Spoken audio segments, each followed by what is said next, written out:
Angel, welcome to Posture Paradise Constipation and Bloating Edition. I'm CC, your teacher, and I will be guiding you through our 10 episodes. To begin with, what is constipation? Constipation is basically difficulty passing stool. It's actually more common in women than in men.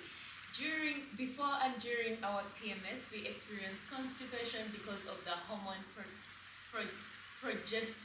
I'm sorry if I'm not pronouncing it right, but it slows down our ability to digest food and expel the waste. Also during pregnancies, as our bellies enlarge, but it can also be caused by certain diseases, which is why while you're doing this edition to help with constipation and bloating, I highly recommend seeing a gut specialist to make sure that these are not just symptoms of an underlying serious condition. With that said, this series is going to be amazing in generally enhancing your system to flush out stool and also expel air so that you don't have to deal with the discomfort. If you've been bloated before, you know how painful it can get, how you're unable to even just sit with ease, and it's usually caused by swallowing air when you're eating food or maybe eating certain foods and drinks. I'm not here to judge, I like eating whatever, even though I know what's gonna happen after PMS. But just like constipation, bloating can also be an indication of a serious underlying issue. So always see a gut specialist, and even if nothing is wrong, at least you've ruled out the worst. Better safe than sorry, am I right? So about this edition, it's gonna be 10 episodes.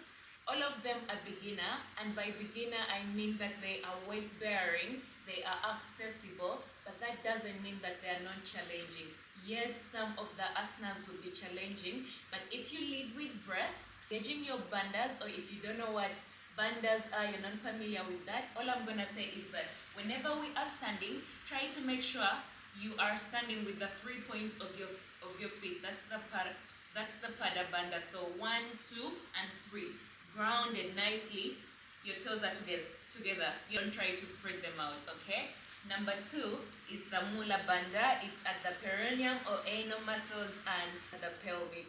I want you to try and suck in slightly. Not too much like you're contracting, like you're doing kegels. No, because we are moving, it's actually more challenging to engage the bandas. So slightly. So imagine you're using a syringe to take water in, yeah, a lot of water, and now you start releasing that water. Let's say this is a syringe, you're taking water all the way to the top, and now you start releasing that water all the way to maybe 3 centimeters. You keep 3 centimeters, so you're lightly pulling up, yeah. And then same thing with the navel, you're going to draw it lightly towards the spine. If you have these bandas engaged and you're breathing, it's going to make the asanas more accessible, okay? And of course, lead with kindness. Be kind to yourself. Don't be harsh when you're unable to get into an asana. I want you to treat yourself like a baby. Say, it's okay, baby. Your name. It's gonna be fine. It goes better with time, and eventually I will master it.